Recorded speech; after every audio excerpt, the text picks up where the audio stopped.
Ya, hidupkan mimpi dengan ambil langkah. Ya, ya cari jalannya tuh kenali arah. Ya, ya perlahan kita kerjakan. Tambah ilmu sekarang, besok kita terapkan. Ya, tak terbatas ruang antar kelas. Ya, ya si Pegas lekas kejar cerdas. Hey, harus maju dulu, maju dulu.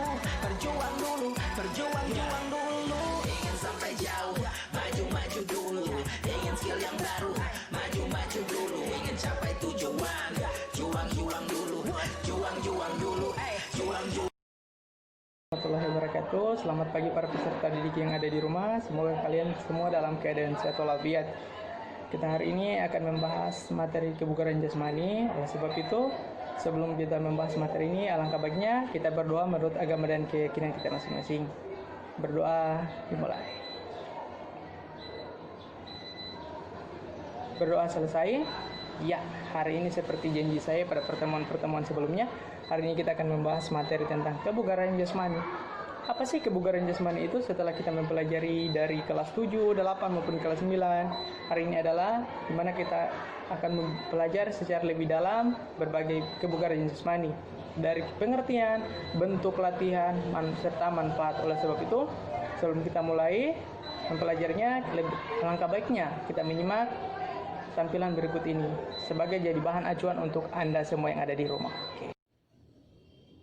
Pada materi pengertian kebugaran jasmani adalah kemampuan tubuh melakukan aktivitas yang lama tanpa mengalami kelelahan berlebihan.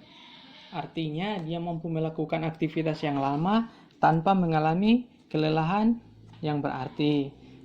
Pada komponen B, itu komponen kebugaran jasmani. Yang pertama adalah kekuatan. Apa itu kekuatan? Adalah kemampuan dalam mempergunakan otot untuk menerima beban sewaktu kerja.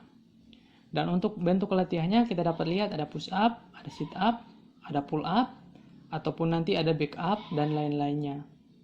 Kemudian daya tahan.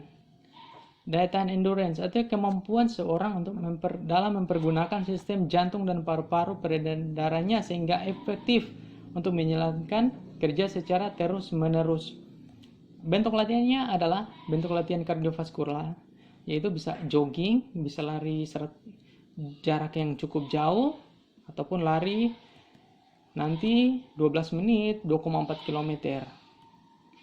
Komponen ketiga yaitu daya tahan otot, muscular power, kemampuan seseorang dalam mempergunakan kekuatan maksimum yang dikerahkan dalam waktu sependek-pendeknya. Latihan ini artinya misalkan dia mengangkat beban, tapi bebannya dalam waktu yang lama. Dia angkat set dengan waktu yang sekian lamanya. Misalkan meloncat ke depan, meloncat ke samping, seperti itu. Kemudian komponen kebugaran jasmani. Yang keempat yaitu kecepatan atau speed.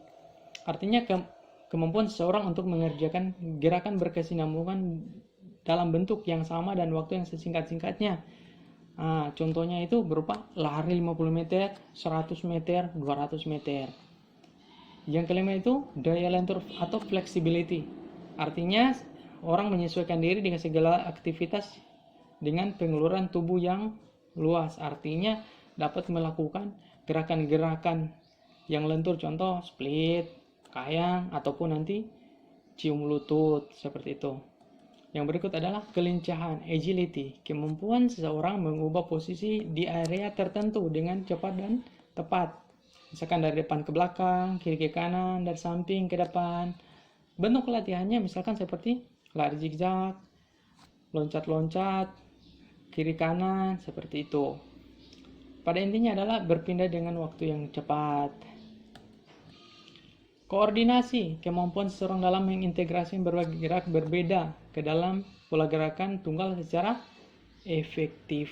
Latihan koordinasi ini misalkan melempar bola ke dinding kemudian ditangkap kembali, seperti itu. Entah bola voli, bola basket, atau bola kasti, itu latihan koordinasi, artinya melempar dengan tangan. Misalkan dengan tangan kiri ditangkap dengan tangan kanan, ataupun sebaliknya. Yang berikutnya adalah keseimbangan atau balance. Balance ini kan tidak semua orang bisa. Keseimbangan merupakan kemampuan seorang mengendalikan organ syaraf otot hingga dapat mengendalikan gerakan-gerakan yang baik dan benar. Contoh balance ini ada pada senam. Contoh yang bisa kita lakukan di rumah, berjalan kayu selebar 10 cm sepanjang 10 meter. Berdiri dengan satu kaki jinjit, tubuh membentuk kapal-kapalan, sikap lilin. Nah, ini contohnya yang bisa kita coba. Ataupun nanti kalau ekstrim, coba di pinggir pantai kita coba seperti gambar laki-laki ini. Siapa tahu bermanfaat buat kita. Ya. Kesembilan, akurasi. Artinya kemampuan seseorang untuk mengendalikan gerak-gerak bebas terhadap suatu sasaran. Misalkan gerak itu menendang bola ke sasaran, ke gawang, ataupun menembakkan bola basket ke ring basket. Nah, ini ada contohnya, ada dua. Yang pertama yaitu berupa latihan panahan, yang kedua menendang bola dengan ke arah lubang. Ini melatih ketepatan kita. Yang ke-10 adalah reaksi. Reaksi itu adalah kemampuan seorang untuk bertindak secepat dalam menanggapi rangsangan yang timbul akibat lewat indera. Contoh latihan yang biasa kita pernah lakukan di rumah adalah lari bolak-balik. Di masih SD seperti lari ngambil batu, kemudian balik, susun lagi, seperti itu. Bisa dilakukan, dapat dilihat di slide ini. Faktor yang mempengaruhi kebugaran jasmani ada umur, jenis kelamin, ras, keturunan, makanan gizi seimbang, rokok, dan lain-lain. Manfaatnya di sini banyak, hanya saya mempersingkat saja bahwa mempertahankan dan meningkatkan saraf kesegaran jasmani yang baik, mengadakan koreksi terhadap kesan sikap dan gerak serta membentuk kondisi fisik, kekuatan otot, kelincahan, ketahanan, kelentukan, dan kecepatan. Membentuk berbagai sikap kejiwaan, membentuk keberanian, percaya diri, kesiapan diri, kesanggupan, bekerja sama. Memberikan rangsangan bagi pertumbuhan tubuh khusus bagi anak-anak. Memupuk rasa tanggung jawab terhadap kesehatan diri sendiri dan masyarakat. Sekian, terima kasih. Wassalamualaikum warahmatullahi wabarakatuh. Ya, bagaimana anak-anak? Apakah kalian sudah menyimak dari video tadi? Nah, itulah beberapa gambaran tentang latihan kebugaran jasmani. Oleh sebab itu, di masa pandemi ini, mencoba latihan kebugaran jasmani di rumah ada suatu hal yang penting.